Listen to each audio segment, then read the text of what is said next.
Um, Ladies and gentlemen, boys and girls, children of all ages, welcome to season 8, episode 2 of the phenomenon known to mankind as Saturday afternoon's main event. Um, Look, as much as we hate these things, we never like doing these. As much as it is, you have to give your flowers to individuals like these because if not for some of these individuals, you know, what we've come to love as professional wrestling wouldn't be professional wrestling. Um, and that is certainly the case today. I woke up yesterday morning um, to the news from colleagues, friends, and of course, my co host that Kevin Sullivan had passed away, age of 74. Um, of course, we've known for about a long time now that he's had some underlying health issues that have been detrimental to him, um, and that he was fighting a real fight with the problems that he was facing. Um, Never did I possibly think that I would be sitting there having to go ahead and wake up and think to myself, okay, I'm going to read some news about Kevin Sullivan hearing that he passed. But it happened, and that was yesterday. Just honestly speaking,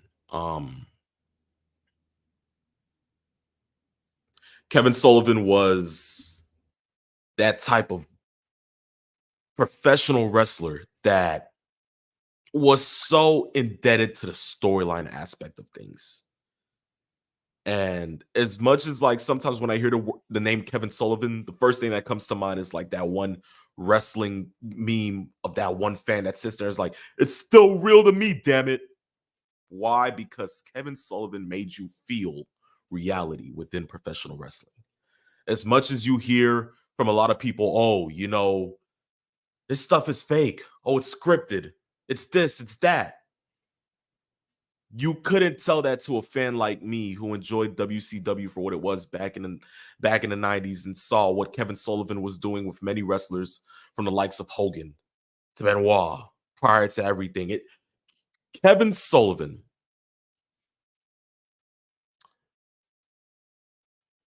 one of the best bookers of his time. And as much as it is, wrestling lost somebody big. And from his family to his friends to his closest colleagues to his fans, as this whole community of professional wrestling guys together for this, we're here to pay tribute to the Taskmaster. So with that being said, let me go ahead and add in Peeps Nate and Mr. 411. If they feel the need to say anything as well, they can go ahead. Peeps, we'll start with you. Well, it's once again another somber Saturday to start off with another legend of the business that has passed away. Mr. 401 and I, we definitely know a lot about Kevin Sullivan prior to the WCW 90s days and what he meant to the business. And I will preface this in saying is that not only did he transcend the business, but he also, as far as I'm concerned, we know Tommy Dreamer as his nickname of the innovator of violence. I think Kevin Sullivan is probably one of the original innovators of violence based on the things that he did that made you believe in his violence of what he portrayed on camera, of what he did in front of the TV. A lot of the things that he did as a wrestler, between starting up his own demonic faction in Florida, most of that came from the Florida days, knowing that those fans believed in what they saw, and starting up the Army of Darkness and starting up with Purple Haze and starting his feud with Dusty Rhodes. basically trying to end Dusty Rhodes by basically saying he was Dusty Rhodes. The golden spike, which he used as a weapon.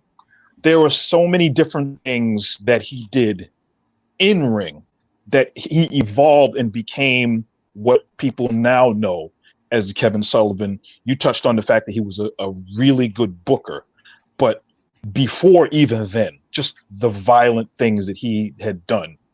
The feud in WCW where he had with Jimmy Garvin when he was part of the Varsity Club, which was kind of like a ragtag group of collegiate wrestlers, which was Mike Rotundo and Rick Steiner, and turning them into his minions, so to speak, and using the coat hanger to go after Jimmy Garvin's wife, Precious, trying to literally hang people. There were a lot of other violent things that he had done throughout his career. But knowing what he could do, I'll throw this one over to Chris. You and I have seen what kind of violent things that Kevin Sullivan has done. What in your mind sticks out when you talk about Kevin Sullivan and you hear about Kevin Sullivan and anybody asks you, what do you remember the most and identify with when you hear Kevin Sullivan's name? Well, my first memories of Kevin Sullivan was back in the 80s with the wrestling magazines. And you would see what he was doing in Florida and the whole demonic aspect of him being the Prince of Darkness and how frightening it was. I remember just being like, I don't know, a 10 or 11-year-old kid seeing the photos of him in that garb and the makeup, the face paint, and of course, Nancy, and just being really legitimately scared by it as a kid. Yes. And obviously his chaos and terror in the ring, as you're referencing, I mean, in terms of a specific memory, not one really, but we talk about what he's famous for. How about the Tree of Woe? Yes. I mean, that's the innovator of the Tree of Woe. But not only is this, here's some other trivia for those that may not think about this. We talk about how Finn Balor does the coup de grace off the top rope. Right. And we know that low key, as a finishing move, he called it the Warrior's Way, which is the jumping double stomp off the top rope. That move was actually innovated by Kevin Sullivan because that was his finishing move. He just didn't do it from the ropes.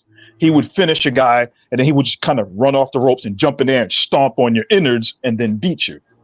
So there is something else that Kevin Sullivan kind of innovated and brought into the business. But the violence, I mean, I remember some of the stuff that I saw on like a lot of wrestling videotapes through the tape trading market back in the day. And when I would occasionally go on a trip to like Virginia Beach and they would show wrestling in the hotel and I would be able to watch it and to see some of the stuff that Kevin Sullivan did, you know, the golden spike.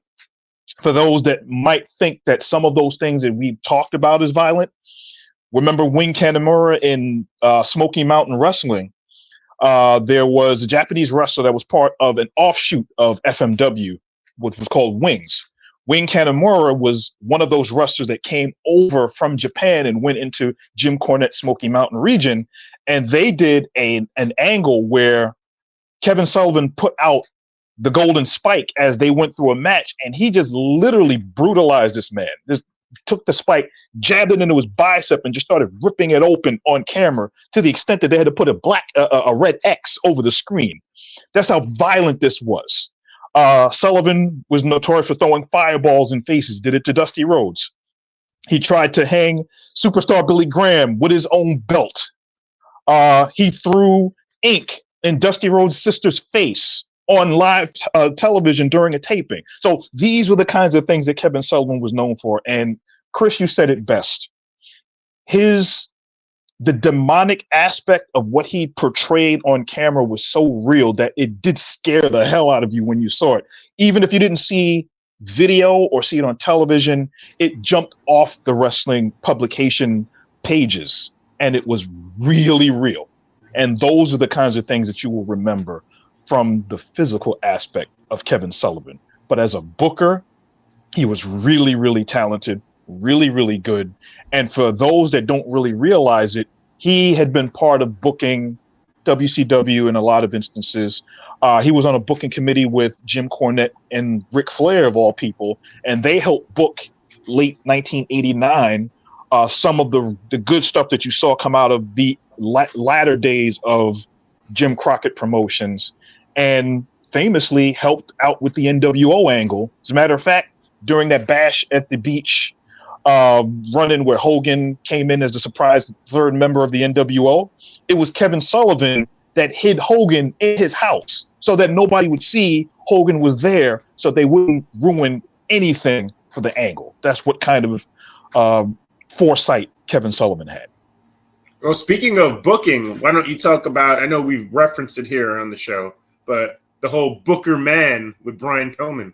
Yes.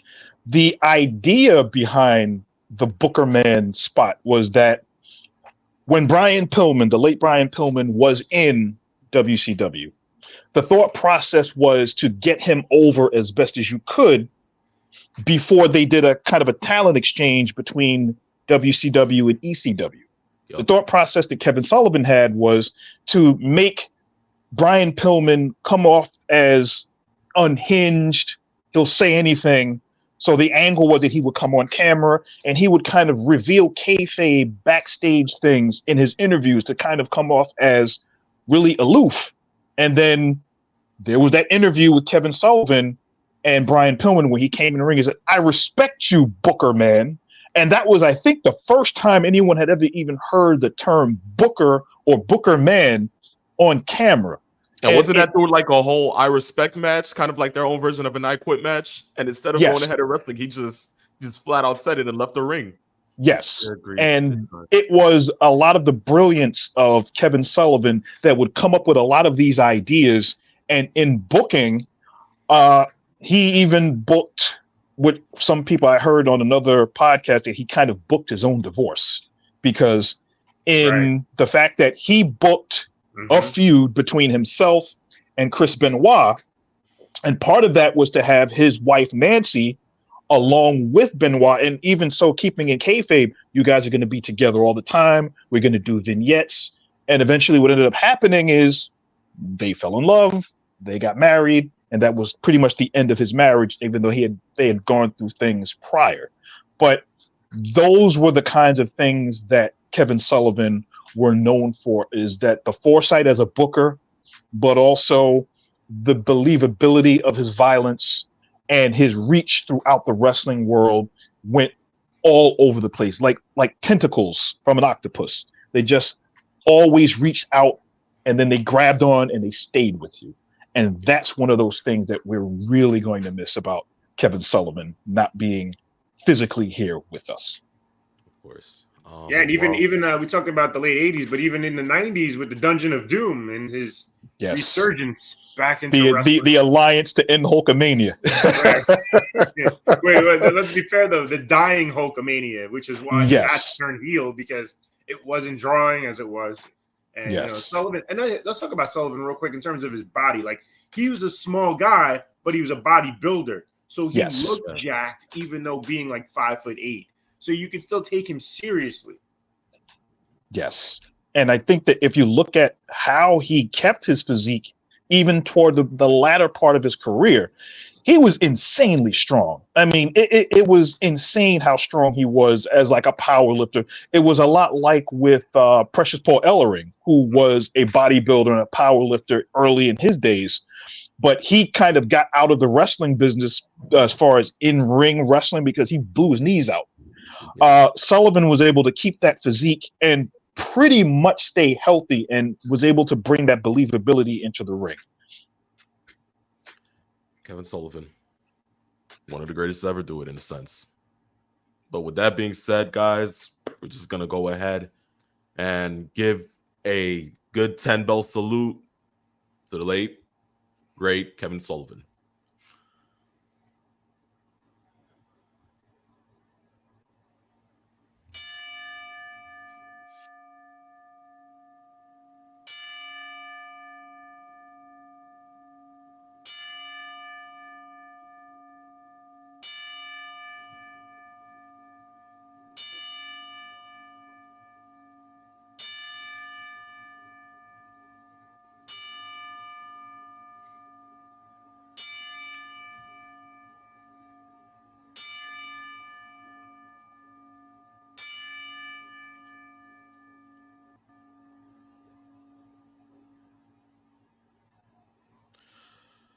Thank you, guys.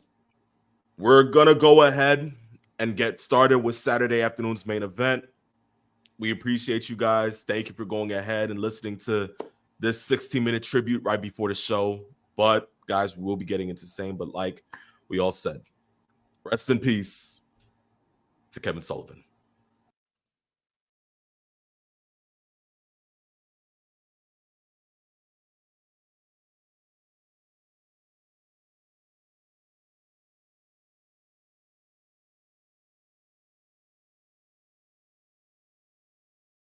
Shock the system.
Ladies and gentlemen, boys and girls, children of all ages, welcome to Season 8, Episode 2 of the phenomenon known to all of mankind, it's Saturday afternoon's main events. If you do not know who I am, whether you are dumb, stupid, blind, or just plain irrelevant, I suggest you go back to school or go into your local library, get the biggest dictionary you can find, preferably Merriam-Webster, and look me up under the word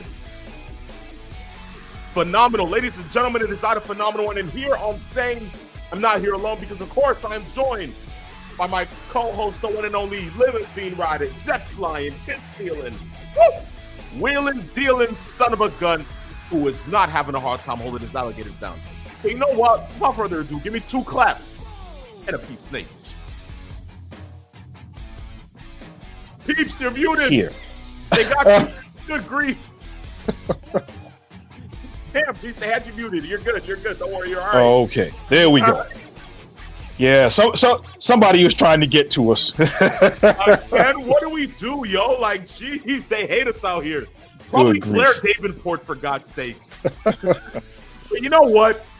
Speaking of Blair Davenport, a little birdie told us something. We have a birthday today. Yeah, we have a birthday today, ladies and gentlemen. And you know, it's one thing when we sit there and we give out birthday shout outs to you guys, the listeners.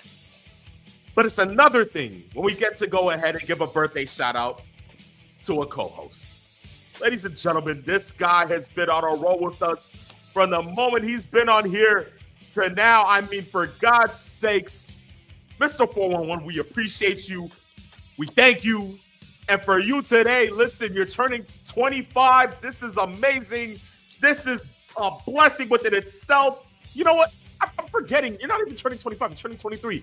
Jordan number, even great. You're Chicagoan. So, I mean, I get it. But you know what? The fact of the matter is this. Ladies and gentlemen, today, let's go ahead and kick back, relax, put up the rocket fuel, and send it straight to the moon. Ladies and gentlemen, the one, the only, Mr. 411. Happy birthday, man. I appreciate that introduction. Thank you for happy birthday. The Ultimate Warrior, everything going on in the background. That's funny stuff, man. Yeah, that's good. But, ready for the rocket fuel and the warrior. Right. There you go. I don't have any ring ropes to start getting rowdy to, but you know, it's okay. It happens. It's all right. Thank you for the age, too. The curious case of Mr. 411. Yes. Well, he ages in reverse, and then I age 3 times forward. So there you go. 3 times. I was 23. I was having the best time of my life at 23 because I was on the regular going to the ECW arena for almost every show at that time. Like 1999, every show I was at the arena pretty much. And we would even travel in a bus. We'd do these bus trips to anywhere in the vicinity of the arena also.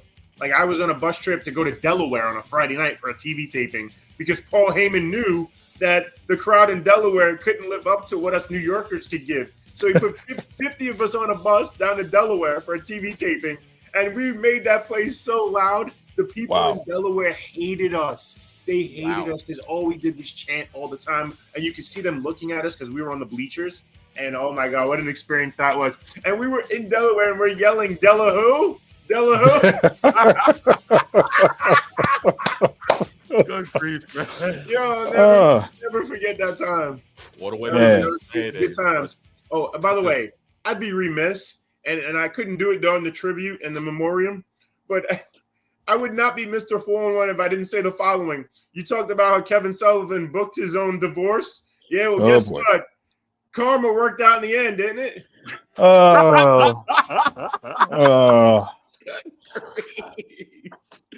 It may not be tea, but it's water. So you know what? I can't get mad at him. I can't get mad at Chris. I can't do it. I can't do it. That's like my brother from another mother. Like, keeps no offense, but I mean, I understand. Chris right there, man. But I mean, listen. If it's worth it for dark humor, give it up for Mr. 411. He's the only person that costs to do it on the show and get away with it on top of that. You can't cancel him, ladies and gentlemen. Just saying. No. At all. But look, with that being said, let's go ahead and get started with the show. We have a good amount of things for you guys today. It's going to be a great show, so we appreciate you guys, whether you're watching on Twitch, Twitter, or YouTube. Look, guys, let's go ahead and get into this show and start it off on the right path. You know, when you go ahead and start on Fame and you hear this exact theme going ahead and playing through your speakers, it's time for one thing and one thing only. Ladies and gentlemen, peeps, brace yourself. It is time for Wrestling Crash Course.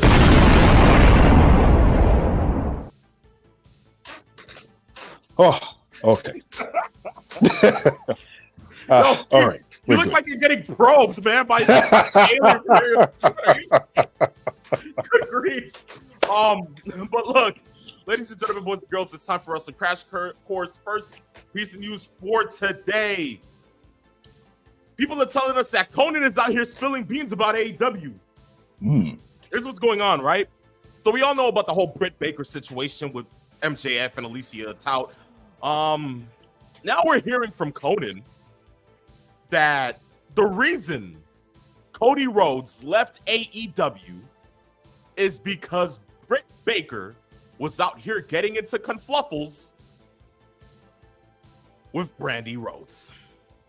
Conan didn't want to disperse all of the information, but he said you would later find out at some random time, somewhat through whatever the case may be. But for me, I'm sitting there and I'm like, it's not like you're working for them anymore. I don't think you signed any NDA. I mean, what are you afraid of talking about? So for me, I think it's just a whole lot of nothing.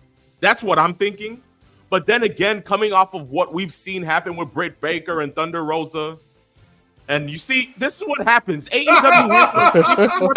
Tony Khan has got his finger on the button. There you go. Talking about, like, they hate me, man. They honestly hate me. What is this? Yo, screw you, Tony. But the fact of the matter is this.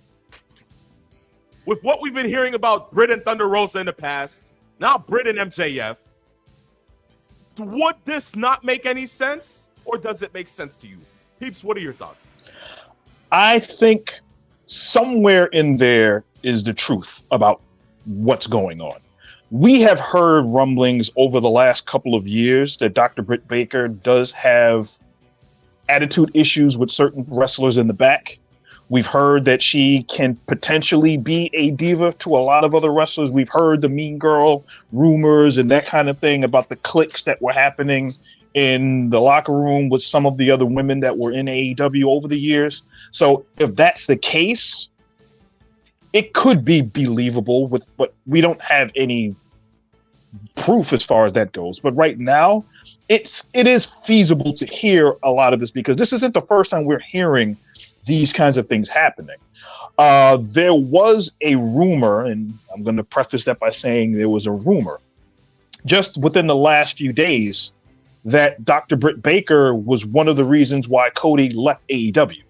Now, I don't think that that's something that we have any proof on, But as I said before, as a rumor, based on a lot of those things that have come up through a lot of other places and a lot of wrestlers that are now starting to talk and get into the mindset of Dr. Britt Baker and why there seems to be a lot of turmoil going on, it could be gleaned as something to think about. Yeah, Chris, what are your thoughts?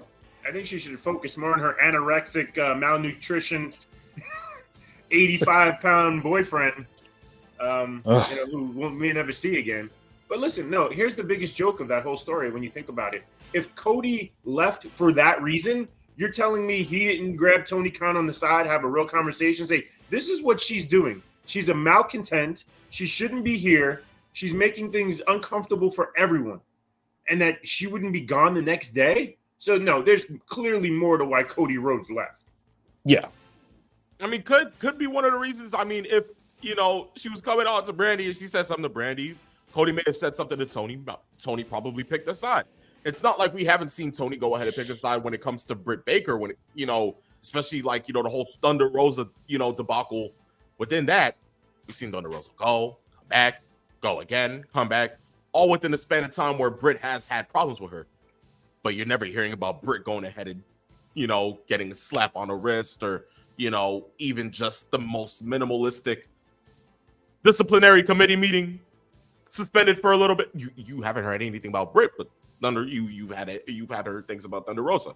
Now it just so happens that finally they went ahead and put Britt, into suspension, fined her, and all of that. So that's why for me, I'm like, this wouldn't surprise me had it been true. Of course, we don't know because a rumor is just a rumor. We're not going to sit here and believe it. But the fact of the matter is that when you hear all the other things that have happened in the past, and it seems to me that Tony has taken a side with Baker before, this wouldn't shock me as if he wasn't going ahead and being attentive to what his other EVP was trying to ask of him. That's just me. Well, that's insane if that's the case. If he really chose Britt Baker over Cody Rhodes, well, that's why AEW is in the state it's in today. I mean, that's just a microcosm of the company to think like Britt Baker. And my tweet, by the way, this week when I found out MJF wasn't suspended, and she was, which of course was overturned in storyline, was one draws money and the other is a dentist. Wow. So, yeah. Is he wrong, peeps? I mean, no, he's not, and that's inherently the problem. Good grief. So the whole thing just reeks of Tony Khan not having any control of anything backstage, and the inmates run the asylum, which is why WCW went out of business. Which is insane because Rampage just did more time than Thunder. They've been on the air longer than Thunder has. That is amazing. Look, congratulations to you guys, but get your shit together. Wait, how are they getting renewed? Okay, let me have to talk about this right now because the ratings have been plummeting. Again, they dropped. Now, granted, they were slightly higher than the previous week, but when you're doing 609 and 622, which was this past Wednesday, what is WBD doing? Hey, listen. From what I'm hearing, precisely, the excuse is that the Olympics were on. I mean. You want an argument against that particular thing that you just said as far as the Olympics goes? Most definitely, peeps. Please do. Monday Night Raw. Thank you. Was on. Yes, Monday Night Raw had themselves, just as every sporting event and every network is going up against the Olympics. And this past Monday Night Raw, if I'm not mistaken, Raw, which wasn't even on their own regular, normal USA network, they were on Sci-Fi. And they pulled exactly 1.7 million people watched Monday Night Raw. And not only that, they beat the Olympics. Yeah. In views. That should tell you something. So it has nothing to do with, obviously there are factors in there, but let's really be honest. If you have something compelling that the fans want to watch, they're going to watch it regardless. No, to your point, right, exactly. And the whole thing is a joke when you talk about ratings. And I made some comments during COVID about wrestling's in terms of the viewership and how much it declined, and people would blame COVID and all these other things. But I said, wait a second, the Last Dance documentary with Michael Jordan, they were drawing like 6 million people on ESPN. So to your point, if something is compelling, people are watching. And right now, AEW is giving us very little reason to watch. Yes, and I'll bring up to kind of buffer that point. September 25th is when they're going to be doing AEW's Grand Slam, which is what they usually do at the Arthur Ashe Stadium. And this is something that I had to bring up because when we're talking about AEW and what has happened. And I'll bring this up because this would be their 4th year of doing Grand Slam. I'm going to bring up the previous 3 as far as attendance of tickets sold and what the main event was for that show. 2021, which was the first one, was Ruby Soho versus Dr. Britt Baker. And we remember that was the big main event of the show. Yup. Because that was when Ruby Soho was getting that big push. They sold 20,177 tickets for that show. The next year, the main event was Moxley and Danielson. And that was when the AEW championship was vacated. They did 13,800. The following year, you'll notice a trend, which was just last year. The main event was MJF and Samoa Joe. They did 11,263 sold. As of August the 8th, just 2 days ago, ticket sales for Grand Slam are at 3,442. Oh, my God. When is the show? When is it scheduled? The show is the 25th of September. Okay, they have time for walk-up. They have time for a push, but to only sell 3,000, just under 3,500 tickets between now and when the show starts in a month. Obviously, they're going to ramp up. They've got All In coming out. You know, they've got this. All in, all out. All in, all out. It's insane. It's a precipitous drop in ticket sales, mostly because of the interest of the storylines and compelling things. The in-ring stuff that we talk about has been good as far as, especially with pay-per-views, because Tony Khan has seemingly a gift to book towards pay-per-views, and those pay-per-views end up doing really well. It's just the television arm, it just doesn't connect anymore as the way it used to. I mean, right now we're looking at this. It sucks because I'm sitting here and I'm looking at WrestleTix and their updated distribution of what tickets look like for All In. Yeah. They still can't even crack 50K yet. Wow. It's still a good haul. They're going to get a minimum of 45,000. Yeah, 40, but the fact that they're supposed to be remember, they touted that they were going to get like 70,000 or so in Wembley. If they're not getting that now after a year, whoo. Right, and the two most alarming things there you talk about is if the overseas audience is going to die out, and then eventually, because we know they're killing the Chicago audience with all the shows they do there. The Chicago audience dies out. When the New York audience dies out, those big 3 cities die out. What do you got left? Because you know you're not drawing it. You're drawing it. That's a good point. That's the 4th one. I'm sorry, I forgot. And they still do well there. That's the 4th. But these numbers are concerning, and people, the apologists, of course. Oh, well, ratings don't matter. Okay, well, let's talk ticket sales. Then they come up with an excuse about ticket sales. Then they come up with this excuse and that excuse, and it's just, I don't know. Something's got to give at some point. Yes, we all want AEW to succeed because them being good pushes WWE. One of the main reasons why WWE is so good now is because of the push that AEW gave them over the last few years to kind of help bring the product up to where it is now. Partially true. Partially, yes. Because if the old man was still in charge, we don't know how bad WWE could look right now. Yeah, that's kind of true. That is kind of true. So we do have that to say. So that is true behind that. But we'll go ahead and continue this conversation about AEW in a bit. When it comes down to the world of WWE, let's move into that. Let's speak on Big Bronson Reed, because he just rolled in a tsunami of decision. Ladies and gentlemen, boys and girls, children of all ages, if you do not know, Big Bronson Reed pretty much just killed Seth Rollins in a way that the Great Khali killed Rey Mysterio on that regular episode of SmackDown in 2008. ladies and gentlemen. I even remember, Nate, we could go all the way back to the time Earthquake killed Hulk Hogan. Oh yes. Oh. Actually, are we forgetting when Typhoon killed, Jake the Snake's, pet Damien? Damien, yes. Good grief. Yeah. Or even go back even further about how King Kong Bundy almost killed Hogan. Oh, I got it wrong. I'm sorry. I confused the two. I meant Bundy, not Earthquake. Yeah.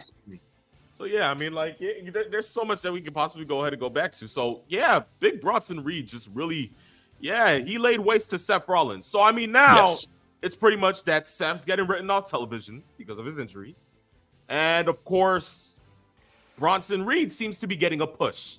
Now let me just ask, Chris. We'll start with you on this question. Yeah. Do you believe that now is the greatest time for Bronson Reed to get this push? Because of course, having him on a roster prior, before he had left, went to Noah, became Jonah, and did all the good things that he did there. We had him, on the main roster. And it seems like he was prospering within the United States title division, and then never became champion there and left. Now, is there a bigger push in the midst for Bronson Reed, or do you think that they're just not going to go ahead and really catapult? The question is, how big of a push can you get when you have the depth of the talent on that roster? It is insane. And then you talk about the titles that they have and who has those titles. And if you're going to say, okay, he's on Raw, he can go after Braun Breaker's title. Could you do, Breaker is more of a tweener, so I guess it could work. So that's I think the apex of his push. Because he's not going to get a title shot with Gunther. That's not happening. No. So the push has a ceiling to it. So that's my short answer. All right. Peeps, how do you feel? It could be a sustained push that would get him at least a title shot. It's not going to happen, like you said, anytime soon, because the card is so top heavy. They have so many stars loaded at the top, ready to go ahead and do 3-4 month programs that are going to take over. So where do you slot Bronson Reed in? Right now, let him just go ahead and start destroying folks so that he's on the periphery, knowing that, he is dangerous. He can go after any championship. Or if there's anybody that really they don't know what to expect, he's somebody's bruiser. He's going to come in and I'm getting the respect that I want. And if I don't get it, I'm going to beat it out of him. And those are the kinds of things that happen, especially the way that he took out Seth Rollins. If he does that to someone else, maybe he does it to Sami Zayn, maybe he does it to someone along those lines, where he brings in somebody else on Raw that is kind of prominent, not fully prominent, but known. And then he does the same thing, or he starts doing this to jobbers, so to speak. The element of danger and his size, you put a believability to what he has. Now, that works. Let's talk about and transition to the storyline aspect of this and what happens and why this happens. And we later learn that Seth Rollins has a legitimate injury and was essentially written off of television, which is intriguing in a way because of the whole storyline with he, Drew, and Punk. So what happens there with him out of the picture? But for those who don't know, Rollins was in fact written off of television for this. And my thought watching it, by the way, when I'm watching Reed do what would end up being 10 splashes off the top rope, approximately. It roughly about 10 tsunamis off the top rope. So my thought was watching this, I'm like, okay, Rollins has to be off television for at least 2 weeks. That has to come back taped up of the ribs like Hogan was with Bundy. The whole nine, that has to be a long sell job. So now it makes more sense to us why this happened. Yes. And the good thing about that is, with that being there, it separates the eventual Seth versus Punk feud, because we know that that's brewing in the periphery. So if that's going to be the case, then you put in another obstacle that kind of draws the interest of the eventual feud by putting him in a feud that has immediate danger to the fans that watch, that look at Seth Rollins and figure, wow, he's really hurt. What's going on here? And then on top of that, you just built another monster heel. You let that percolate and build. But did we find out the actual injury to Rollins? I didn't see anything come up on my news feed. What's his injury? No, I haven't heard anything myself either. As a matter of fact, let me go check to see what that is. Neither have I. Okay, well, while Peeps is going ahead and doing this, let's speak on another injury, in a sense, that happened this past weekend at SummerSlam. Jacob Fatu seems as if he went ahead and fractured some part of his fibula or near his calf area. Does this mean that it is a real injury? We don't know. They haven't specified it. On SmackDown last night, they did say that it was an injury. They said that, oh, yes, he is injured. But then there's that other aspect where we haven't really heard as much from any wrestling reporters or nothing like that. So, Chris, what are your thoughts within this? Do you think that this is a work within the sense just to keep him away from Roman, is from what everybody else is saying, or he is actually truly injured? Yeah, there's so many things that go into this. When it initially happened, all you could do is think like, oh, is this real? Is this not real? Are we being worked? We don't know. Like, to your point, keeping him away from Roman. But then the other caveat that we talked about pre-show, which is, if, as people speculate, what if he's not really with the bloodline? What if he's really aligned with Roman, and that we're going to see that turn down the road? And I mean, we saw Monday him in the walking boot on social media. Yeah. So, I mean, listen, here's the best part about wrestling. And I know there's so many different podcast hosts out there and all these different people that do this and hate to get worked because they want to be right and they want to know everything.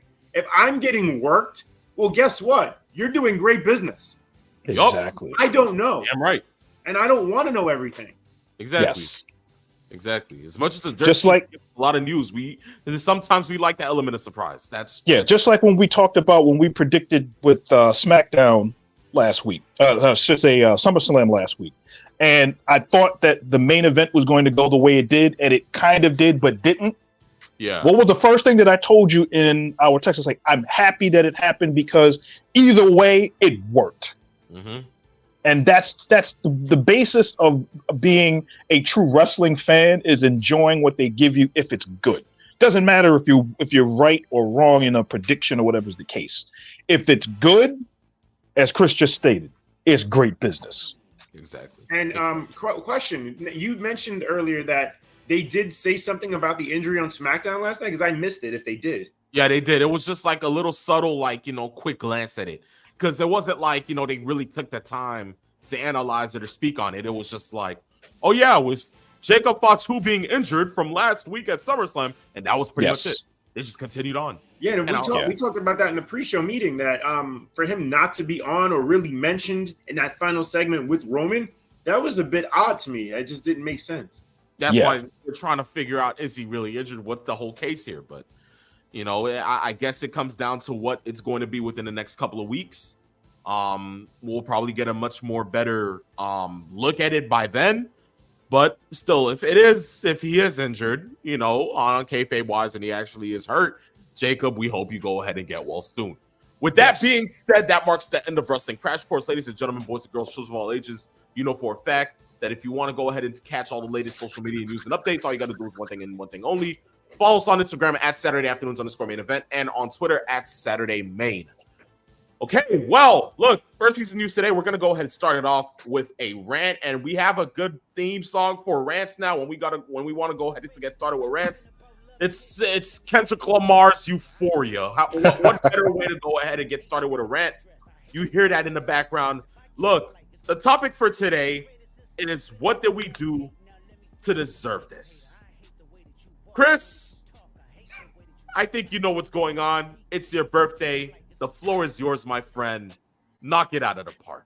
I mean, again, it looks like I'm picking on AEW, and it's so easy to do, though, when the things that they do make no sense at all, and you're left scratching your head, knowing, what am I watching? And it's to the point where I can't watch full matches because it makes me so angry that I have to turn it off because I don't want to break anything. Like, okay, so the storyline with Bryan Danielson and Jeff Jarrett, right? So Jarrett tells him that he has to worry about Swerve, and you have to be more prepared for Swerve and all these other things, and you put your career on the line. And did I miss something? Did Swerve turn heel anywhere soon that you have to have Bryan Danielson worry about Swerve and what he's going to do to him, where he's going to be sinister Swerve and try to kill Danielson? That they would need to have a no-holds-barred, anything-goes match to prepare Danielson for the sinister Swerve who might kill him in the ring? Does this make any sense to anybody? Like, you have two really good mat technicians in Jeff Jarrett and Bryan Danielson, where we could have had a mat classic, if you will.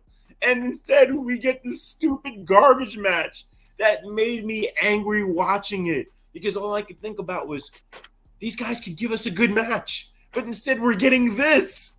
And I kid you not, I don't know how long it went. Halfway through, I turned it off. I couldn't watch anymore because it's so stupid. And it's, again, Tony Khan's booking.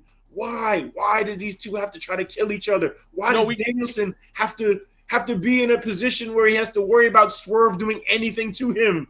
It's stupid. And it's not like that was the only thing that made Dynamite go ahead and kind of shit the bed. I'm not gonna lie to you here. You know, you had that. You had Mercedes' promo. That felt lackluster. Don't even get me started. Her and promo, don't get us started on the learning tree. Ooh. Chris Jericho! Oh my God,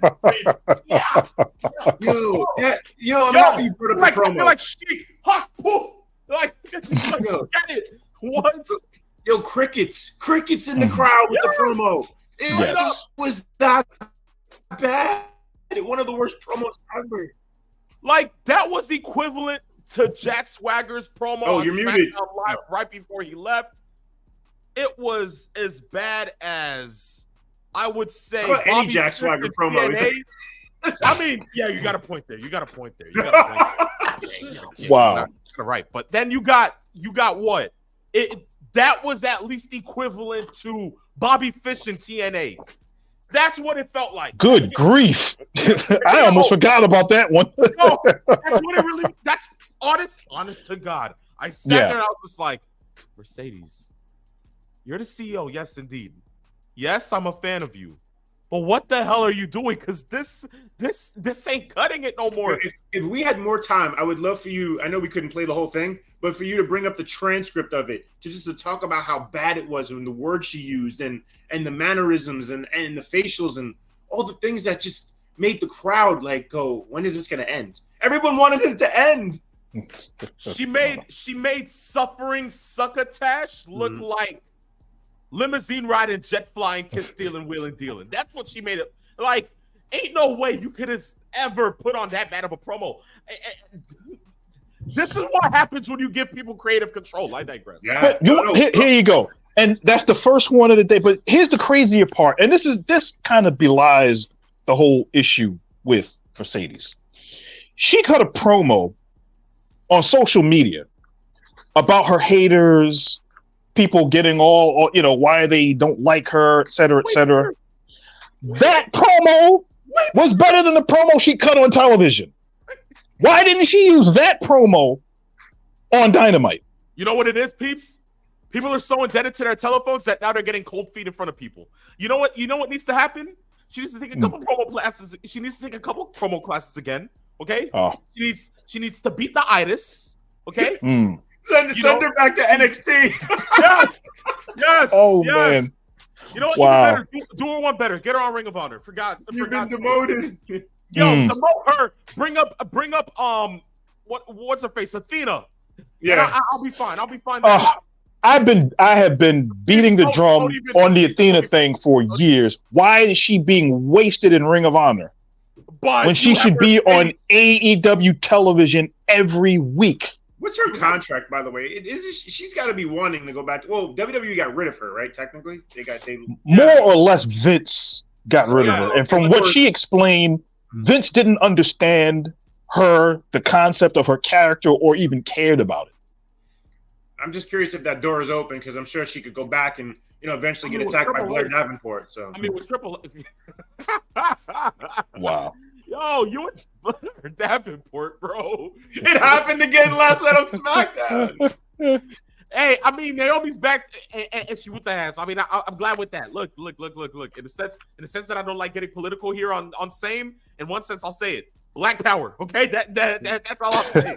But when it comes down to just the way that they're letting Mercedes book herself, it's like she's backing herself into a hole, and that corner that she's putting herself in, it's not fun for us fans. Like, I kid you not, it just doesn't make any sense. Like, we went from seeing you at least put on somewhat solid promos and great matches, and we were indebted to wanting to see you because you were actually perfecting your craft. Now it's just like it seems like your ego has gotten ahead of you, and now you think that you're levels above Charlotte Flair or Becky Lynch, or she thinks she's upon the level of being the greatest women's wrestler in the world. Where yes, I see that she makes that claim, but I sit there and I'm like, You know that's Yeah, a and then she tough goes one ahead to and gives follow. us a Nia Jax promo. Even And worse. the saddest part about it is Eugene in cuts a ring. better promo than her, yo. The saddest part about this thing is that when Mercedes has the right opponent, she can go in the ring. Yup. We remember the matches that she had with Bayley and the matches Charlotte. that she had with Charlotte and the matches with we've seen her have Bianca. great matches. The problem is she's overexposed.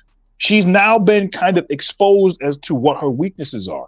And Paul Heyman used to always say, when you're doing promo work, you're supposed to hide the negative and accentuate the positive. The positive, she's got the music.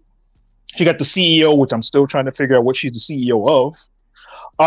But at the same time, some of the promos that she's doing, I don't know. No, and the problem is there's no producer. And even if there is a producer, there's no one correcting this. Yep. So this is going to continue just like the show and how bad it was. I mean, there was so many different aspects and elements of the show that make people want to turn it off. And we don't have the quarter-hour breakdown, I don't think, right? Do we? But it's like, you do have it? No, I'm just saying hi, guys. Like, as if I'm Okay, yeah, hi, guy, right. It's just, Chris Jericho. That's your quarter hour. Hi, guys. I mean, how low can this go to the point where even if they are renewed, because nothing's official yet with Warner Brothers. No. It's funny because they got out of their, I believe, their exclusive contract bidding with Warner Brothers Discovery. Yeah, that was like 2 weeks ago. 2 weeks back. The exclusive negotiating period. Yeah, but now it's like I think they're free to go ahead and shop around for other networks that would want to go ahead and have AEW on the television. Not that I think they will be back on they will be back on Turner networks. This is my prediction. Yeah, they'll be back on Turner. Now, what is it? I heard that they're decreasing in like their quarter four earnings with what they've been earning, as a company themselves, and now it's kind of like everything's getting budgeted to where now you don't have NBA no more. You're not going to go ahead and have this. You're not going to have that. And now the budget is getting lower. You think they're going to go ahead and want to feed a bunch of money to AEW, or are they going to try to go ahead and shop around for trying to get college football and things like that? So it's like... Well, they already got rid of True TV. It's now Turner Sports. Yes. So one of their networks has already been changed. And they're also getting rid of some of the other channels and then moving it to the HBO Max streaming service. Like for those that are into cartoons, like Cartoon Network and Boomerang, they're moving a lot of that stuff down. Yeah. So so they're consolidating their product by moving a lot of the programming to the streaming service, which then leaves a lot less money to give to AEW. See, it looks like Tony Khan once again has gotten to. The internet is working this week, Rich. Oh, it's man. My internet, it's just cutting the signal from the camera to the computer. Tony Khan, rue the day your mother conceived you. There you go. What else? Tony Khan is there. What else on the show of Dynamite stood out that was bad? Because I forget everything until I look at the rundown. Anything else stood out? The only thing that honestly popped to me was the MJF and Kyle Fletcher match. Yes. Like the promo that Fletcher pretty much cut alongside Ospreay backstage. Yes. And then Callis interrupting them. That was probably the only upside to the show. The show wasn't as bad. That, and I would say possibly the ending with Jarrett and Hangman. That's what kind of got it. But so I don't even know how it ended because I turned it off. Was the ending even worse than when I turned it off? Chaos ensued. That's all I can pretty much say. Hangman got into it with Jarrett. Yeah, Hulk and Fluffle there. Yeah. So there's that. But within the rest of the show, the first match, that opening match with MJF and Kyle Fletcher was really good. It was. That was a really good, highly competitive match. It was good until they started dropping each other on their heads 5 times, like everyone likes to do with the. I don't know. I mean, yeah, of course. I mean, that's a definite. That's a given.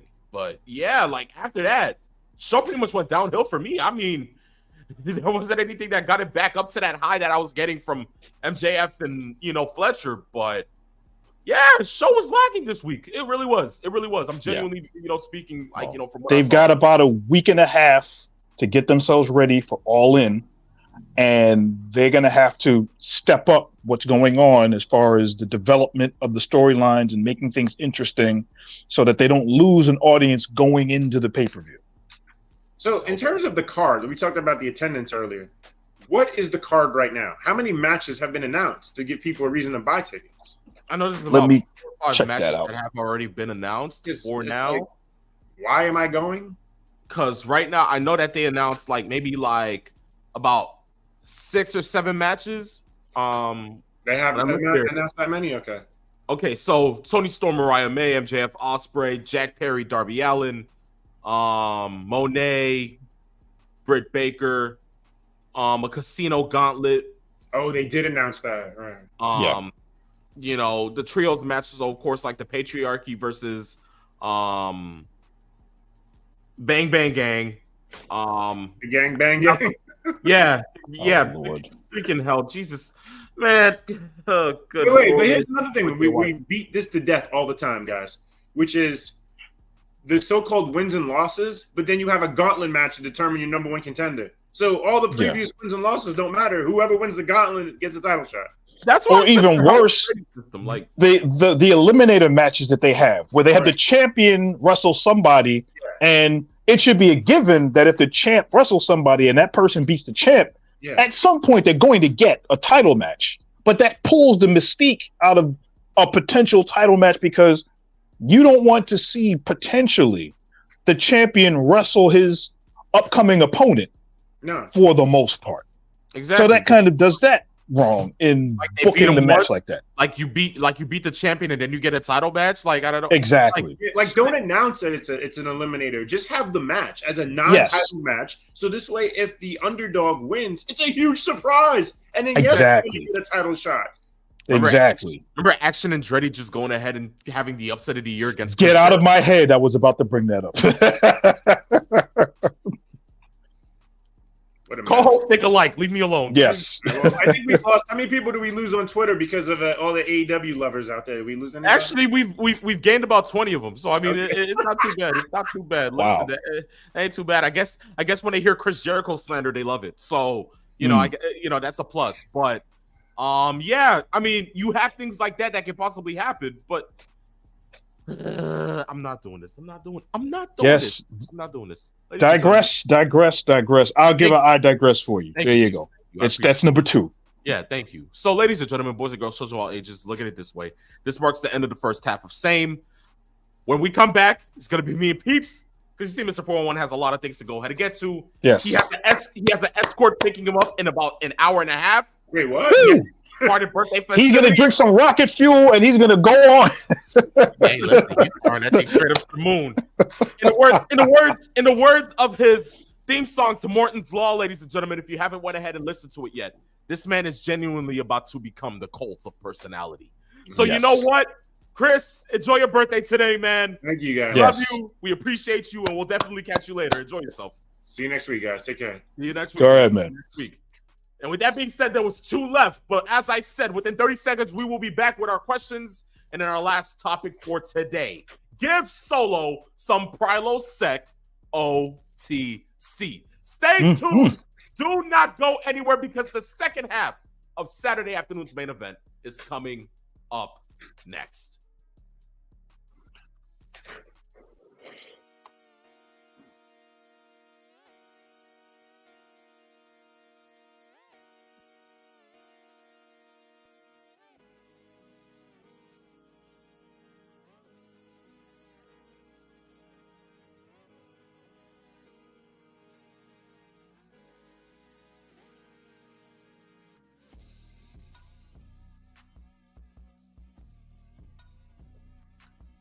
Ladies and gentlemen, boys and girls, children of all ages, welcome back to the second half of Saturday afternoon's main event. Of course, it is a phenomenal one.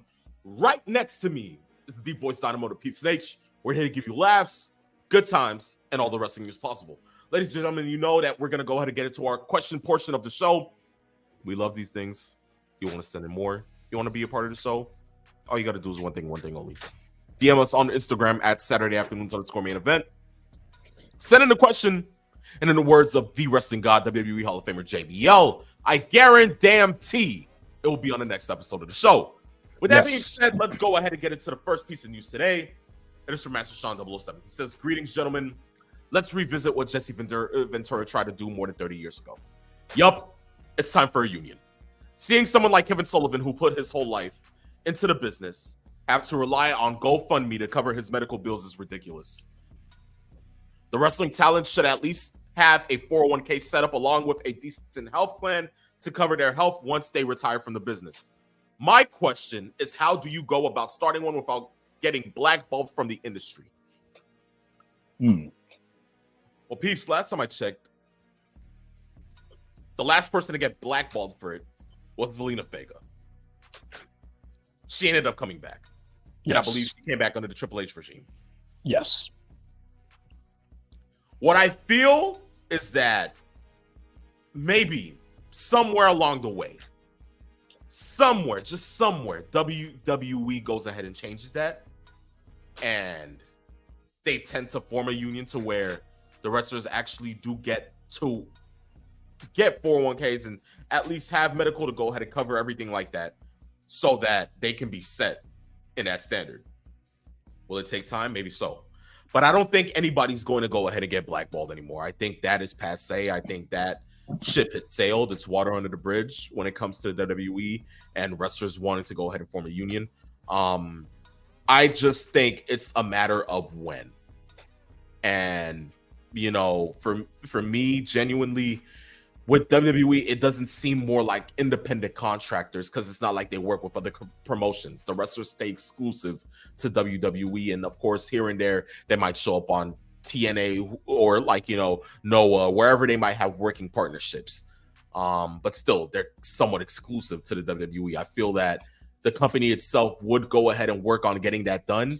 So hopefully rather sooner than later. Peeps, what do you feel about this question? Well, first of all, it's a good question, as usual. Something to make you think. I think that for those that know about how unions work, they are there to protect the workers from losing pay due to injury, health insurance for their families. Something happens along the line of like a move where they're out of a particular state. They're getting taxed in certain areas and then they can go back and forth. So there are a lot of different moving parts and pieces to having a union, which a lot of businesses seemingly kind of frown upon. We've been seeing that outside in the business world where we've seen a push of a lot of big billion-dollar corporations trying to kind of stifle union work. But in the wrestling world, in the vernacular that this particular question is being brought up in, Jesse Ventura wanted to get a wrestling union going way back in the late 80s, early 90s to see what was going to happen. And the reason why this union, it was going to start but didn't get started, is because if you recall during the steroid trials of the WWE with Vince McMahon and all of the other things that were happening in that trial, Hogan, who was at one point a very good friend of Jesse Ventura's, ratted him out to Vince, which was one of the reasons why not only did it not get started, but kind of also led to the disillusion of the relationship that Jesse Ventura had with Vince McMahon. And the only other wrestler that I can remember offhand before we heard the Zelina Vega stuff happen that wanted to actually start up a union as well was Roddy Piper. Piper wanted to get a union going as well. That didn't work. So we look at the whole argument of, are they contracted wrestlers? Are they independent contractors? And are they then allowed to go back and forth to different places to make a living? As you stated a little earlier, a lot of wrestlers are now allowed because of the Triple H regime, are now a little more lenient in just letting certain wrestlers work other places depending on the situation and the circumstances involved. We saw Charlie Dempsey go to New Japan and work. Great Muta come over from Japan to the United States for that Hall of Fame induction, bringing in Shinsuke Nakamura to go to Japan for his retirement in Japan. The exchange with TNA in WWE, and so on and so forth. So we're starting to see that. But as far as that goes, we need to see more of it because we're seeing too many wrestlers get on in years breaking down, getting hurt. And to see all of the GoFundMe stuff that happened for wrestlers who prominently helped make billions of dollars and millions of dollars for other companies, and they don't see that, it's really unfortunate. It is. It definitely is. So Master Sean 007, great question. We appreciate that one. Next one comes from Long Island, Isaiah. He says, Triple C went from speaking great about Nia Jax to dropping a promo battle on his Flesh and Blood last week. What cinematic world is he from? I can answer that one. Queens. No offense. That's the cinematic world he's from, ladies and gentlemen. Yeah, if you didn't watch SummerSlam and if you weren't on the watch along with us, you guys wouldn't know what's going on. But trust me, if you want to go ahead and kick back to see what had happened, just go ahead and go into our YouTube page and you can see the stream from there. But Long Island, let's say great stuff. Next one comes from Hot Rod 316. He says, "What's your Mount Rushmore of WWE/WCW female wrestlers?" Okay. Peeps, you want to take this one first or like? Wow, I have to think. He says, let's see, WCW/WWE wrestlers. So both combination. I'm guessing. Okay. And looks like Tony Khan got a hold of him again. Tony. Yes, Tony Khan has gotten a hold of my partner's internet connection and is messing with the camera. That's basically what has happened. You know what you got to do? You got to look straight at the camera and shake your fist. There you go. Hopefully that works. There you go. Peeps, you want to just build a list together? It's a past time. Yes, because there is so much to cull from. Okay, I've seen so many. Are we going to be adding Nitro Girls to this? Because of course they did have somewhat prominent careers in WWE post that. Yes. Well, one of the wrestlers that should be on there is, without question, is Jacqueline Moore. Throw her in there. Great. Okay, so Jacqueline to start off the list. Great. Yes. Do we add China? I think as a trailblazer for what she was able to do, I don't know if we're looking, it depends on the criteria of what we're thinking of as Mount Rushmore. If we're going by in-ring matches, that kind of thing, maybe not. But if we're looking at impact and importance as far as the business goes, then you could probably do that. Okay. I think definitely Medusa Michelli has to go in there. Okay, great. That's a good way to start. So that's two. Okay. From that, Medusa. Alundra Blaze. Yeah, which is Medusa Michelli. Yeah. Okay, yeah. Bull Nakano, would that be? That wouldn't be a stretch. It wouldn't be a stretch. Bull Nakano, I mean, that's up there. Yeah, Hot Rod has a point here. Lita, Trish. We can't. Hot Rod, really?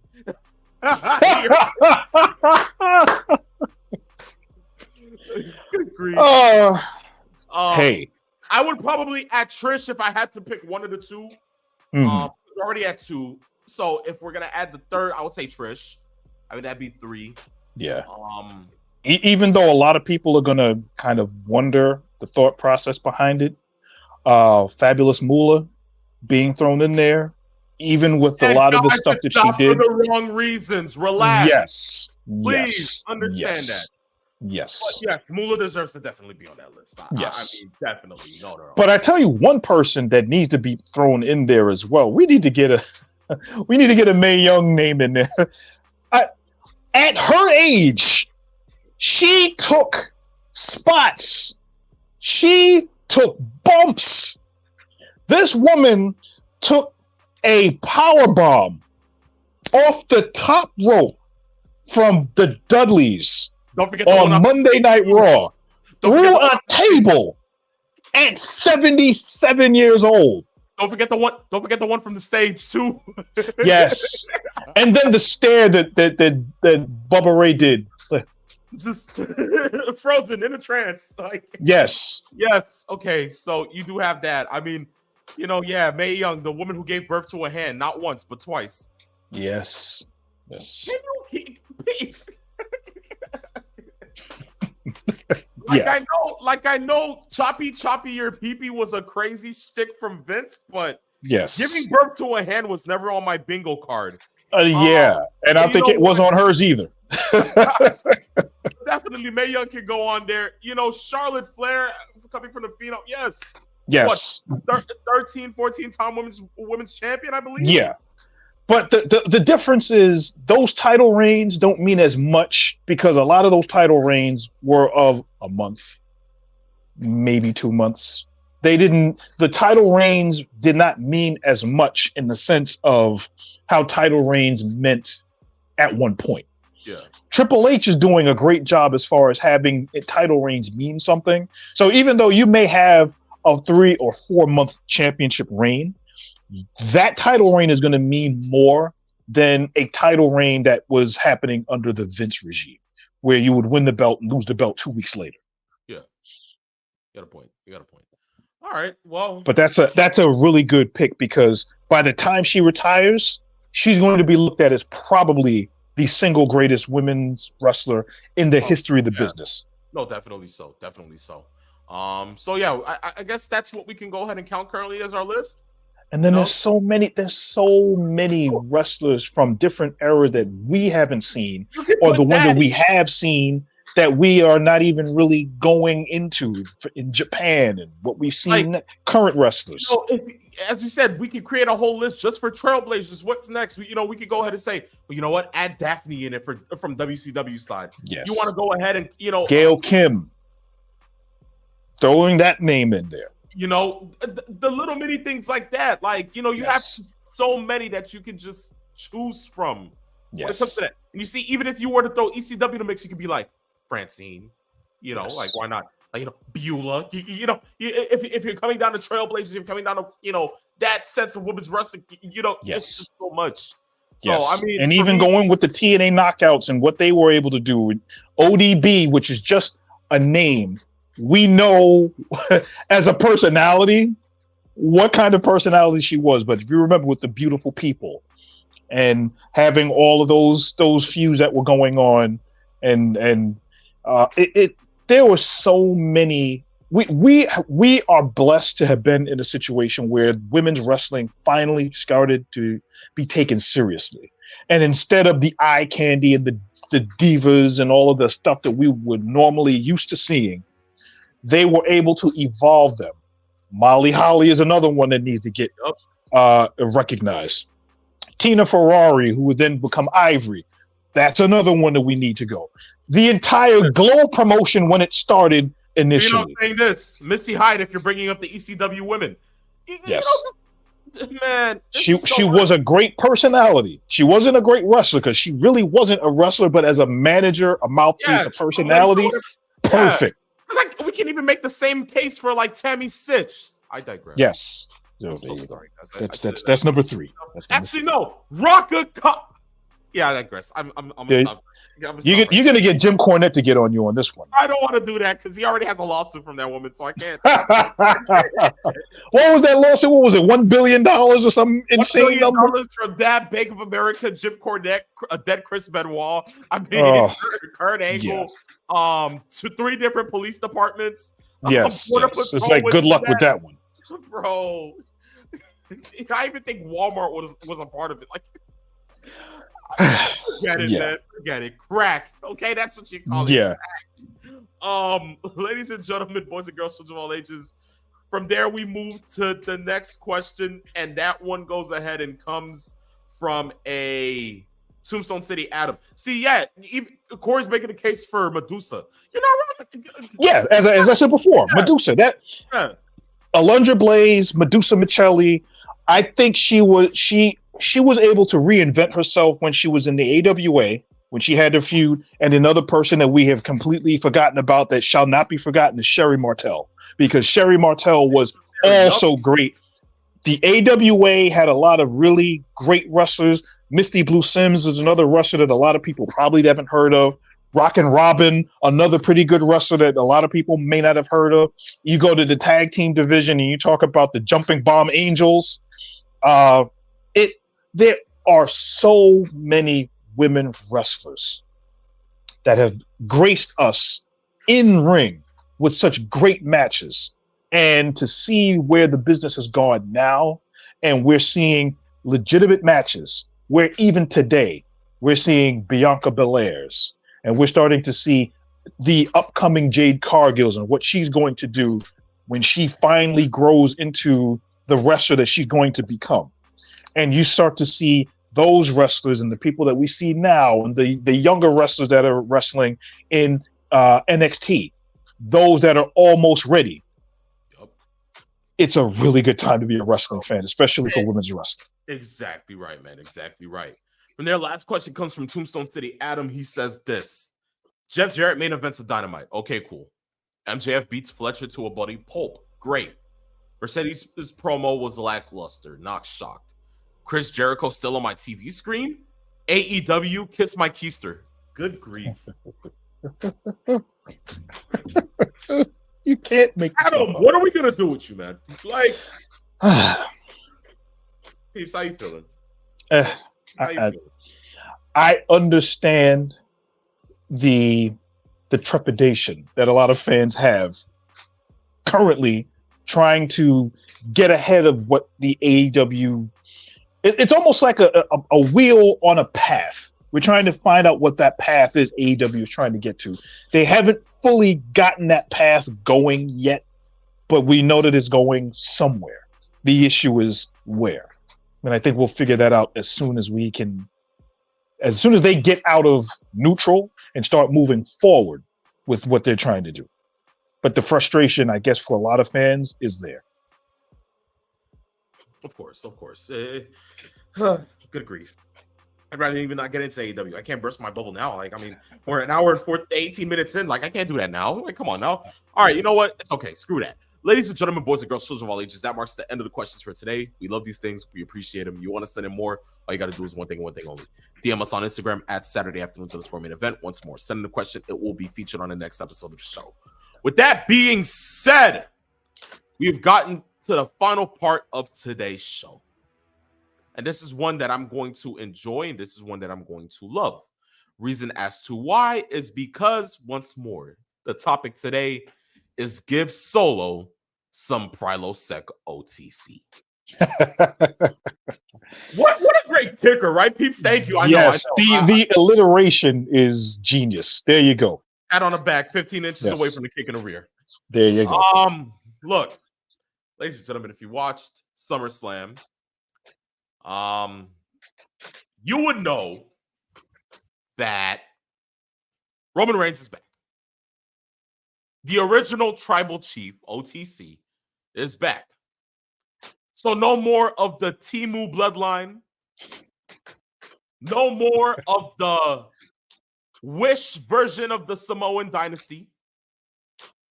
No more of a knockoff Haku'u. No more of a botching Tongaloa who seems to not even know how to hold a title right. Messes up a turnbuckle spot. Messes up a low blow.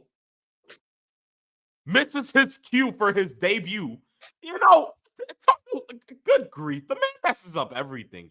How are you that? Now it leads me to understand why New Japan let him go. Good grief. Like, you know, Peeps, I sat there watching one of his matches. You know what? I actually remember what match it was. It was against Kaz Okada. Oh. You remember? Without even touching Okada sitting yes. Yes. Sitting there like that was almost as bad as if you remember the Mark Henry Batista match where Mark Henry tried to hit Batista and he missed, and then Batista backed up and jumped flat back into the ring. I hate you. Peeps, I hate you. Why did you have to break this? But hey, we're not going there. I digress. We're not going there. First one from Pete. There's number 5. There's number 5. Great. Oh Lord, Phenom says this. As far as I'm concerned, the tribal chief Solo is at the head of the table having the Ula Fala. Corey, Tagalo, one of the only wrestlers to have a bad match with Okada. No, You know, he's not wrong. that's kind of sad. That is sad. Okada could have a wrestling match with a greeting card. Broomstick. Yes. A broomstick. Yes. Yeah. How are you that bad? Like, honestly, Yeah. bro. What? Like, But that, the idea behind that is just mystifying. it's funny because I had sat there and I was speaking to, the Triple C earlier this week, and we were sitting there talking about this version of the Bloodline, which I call, of course, the Tibu Bloodline. He's sitting there like, how can you dare speak about the new tribal chief and his group of the Bloodline, which has become more stronger? I'm like, more stronger. As far as I'm concerned, when you say more stronger, the only addition to that question is Jacob Fatu. Tama Tonga is Tama Tonga. I never hated the man. I never despised him. He's okay. But Tonga Loa, listen. Now, remember, the infamous Tonga Loa. Remember, that's the nickname that Solo gave her. Infamous Tonga Loa. Step up. Here's the thing. Here's what kills me, right?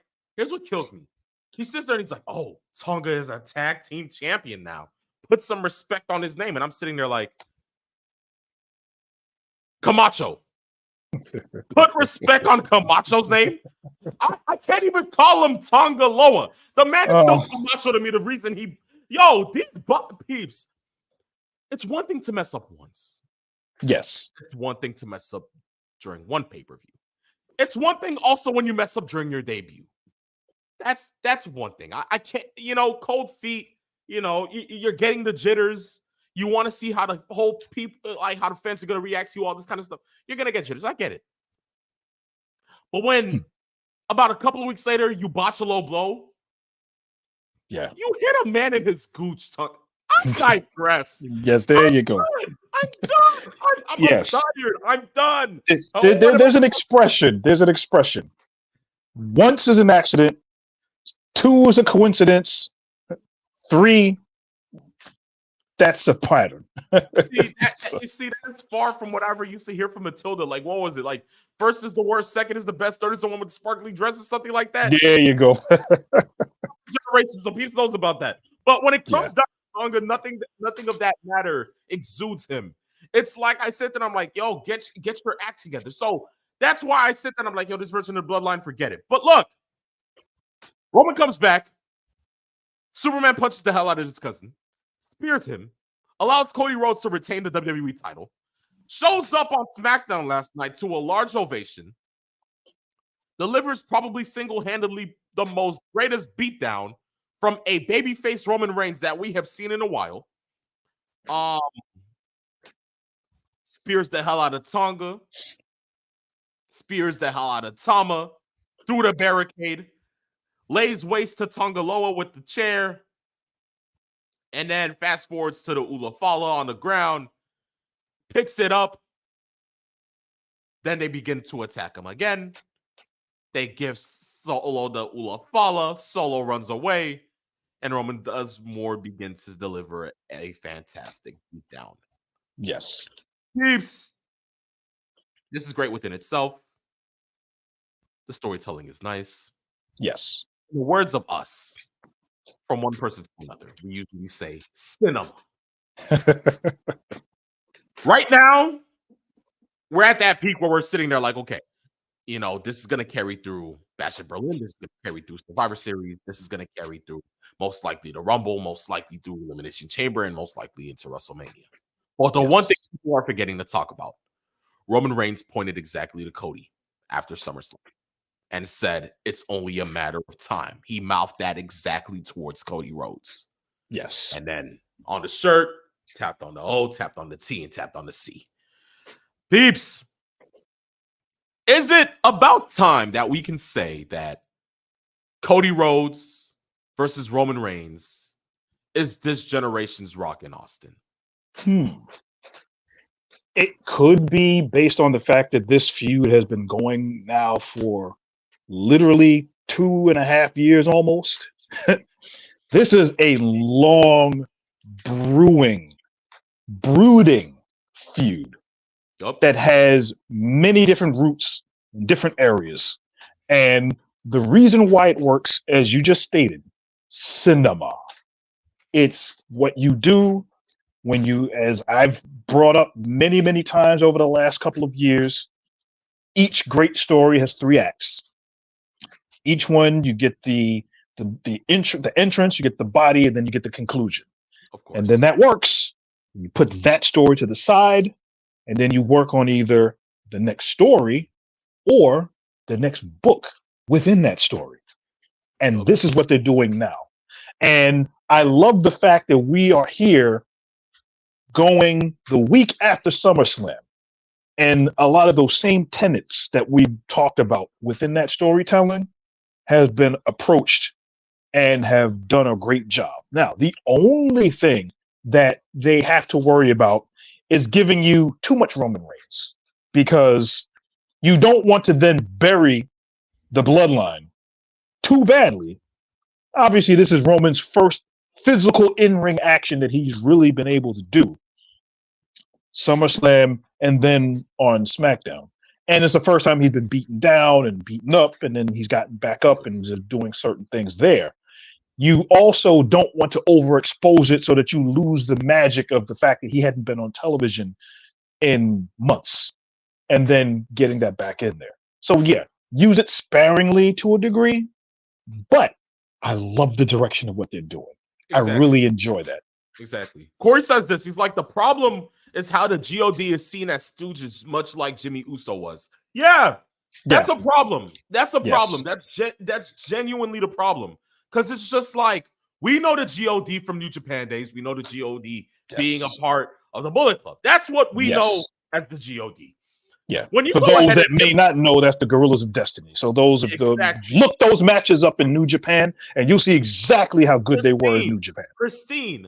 Yes. But when you sit there, when we saw them, little by little just coming in, it was like, oh God, we got GOD in WWE along with the Bloodline, right by Solo. You thought this was going to be okay. Like, this is where business picks up. Yes. 2 to 3 matches in and a couple of segments in, you're sitting there like, what the is this? Mm-hmm. Like, hold on, you know what? Actually, to make this even better, for me, I sat there and I was honestly just like, bro, this is stupid. It's retarded. It's rhetorical. How the hell are you telling me? It's sad.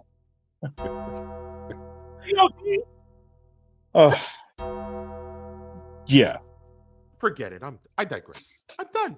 I'm done. Corey, thank you for that, because at least somebody can point it out when these people are being mad imbeciles. Mm-hmm. The fact of the matter is that, look, it's they have to get their act together when it comes to that, because I feel as if it were to get better, you would have to see them within their tag team matches. If it means now that Jacob is actually injured and Tonga has to help defend the titles, I expect to see a good amount of New Japan GOD in their matches. And I'm not talking the I'm not talking none of that. The real Gorillas of Destiny Wrestling. Give me that. Just give me that. Yes. Like even throwing like a fake, wish Temu evil on the outside of the ring, for God's sakes, and have me become happy. That's all. But yes. I there you go. Beat says this. He's like, do you want to see Roman versus Cody 3 at WrestleMania? This time, no interference to see who's the best once and for all.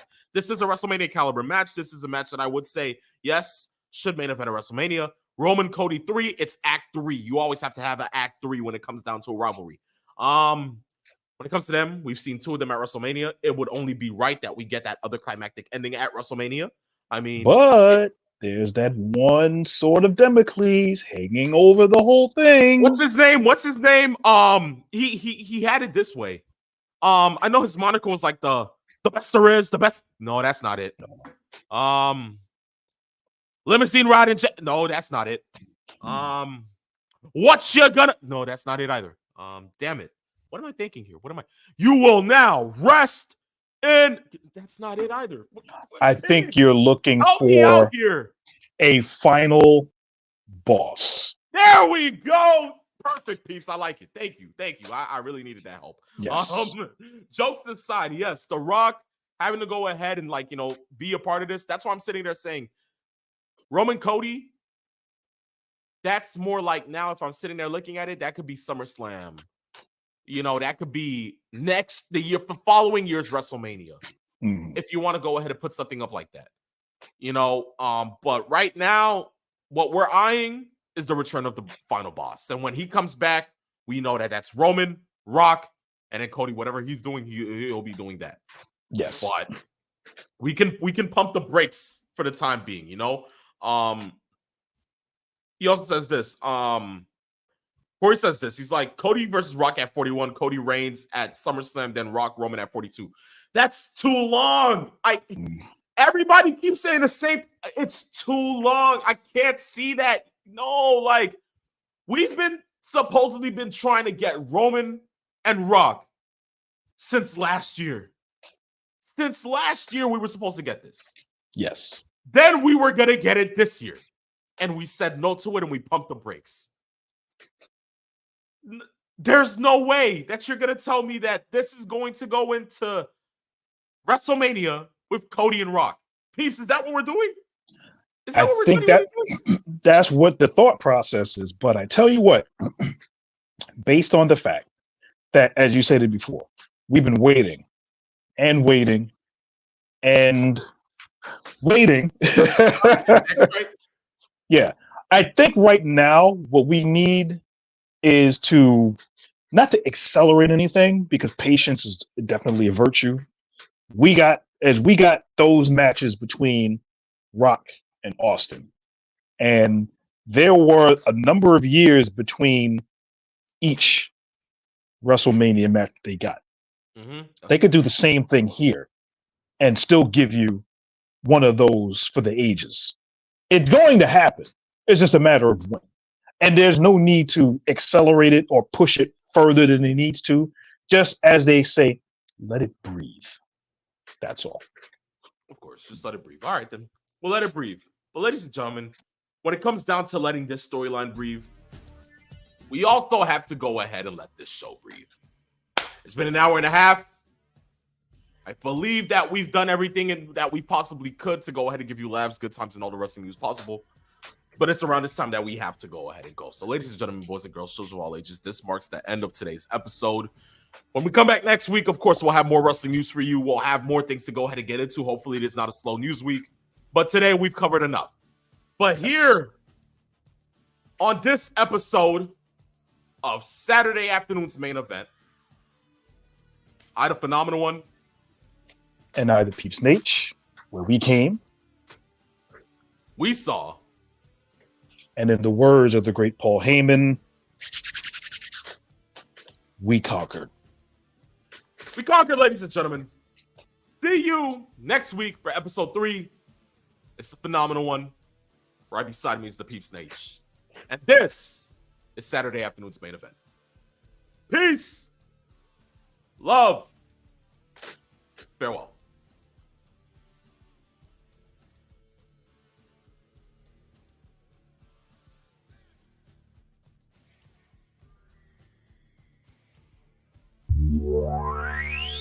Yeah.